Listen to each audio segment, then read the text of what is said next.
नमस्कार दोस्तों, मैं आज आपको एक भगवान गौतम बुद्ध की कहानी सुनाऊंगा। भगवान गौतम बुद्ध अपने शिष्यों को लेकर किसी न किसी माध्यम से शिक्षा देते रहते थे।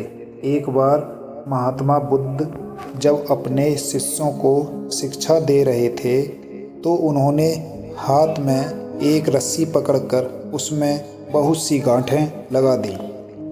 उसके बाद महात्मा बुद्ध ने वहाँ पर उपस्थित शिष्यों से पूछा, क्या यह रस्सी वैसी ही है जैसी गांठें लगने से पहले थी?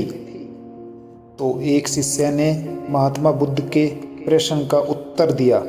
वह कहने लगा, गुरुजी, एक दृष्टिकोण से देखें तो यह रस्सी वैसी ही है जैसी पहले थी, लेकिन अगर दूसरे दृष्टिकोण से देखें तो रस्सी में 3 गांठें पड़ चुकी हैं, इसलिए देखने में इसका स्वरूप कुछ बदल चुका है। लेकिन एक सत्य यह भी है कि बाहर से देखने पर चाहे इसका स्वरूप बदल चुका है या भीतर से इसके बुनियादी रूप से यह पहले के जैसी ही है। शिष्य का उत्तर सुनकर महात्मा बुद्ध बहुत संतुष्ट हुए और प्रसन्न भी हुए। उसके पश्चात महात्मा बुद्ध ने कहा, मैं रस्सी की इन गांठों को खोल देता हूँ। महात्मा बुद्ध रस्सी के दोनों सिरों को पूरी ताकत से खींचने लगे। फिर उन्होंने शिष्यों से प्रश्न किया कि क्या इससे गांठें खुल जाएंगी?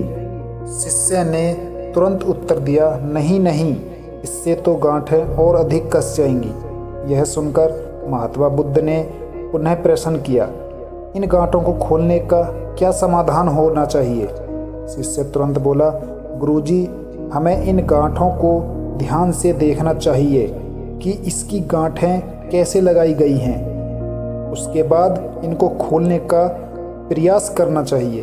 शिष्य का उत्तर सुनकर महात्मा बुद्ध मुस्कुराते हुए बोले कि जीवन का यही सूत्र मैं आप लोगों को समझाना चाहता हूँ।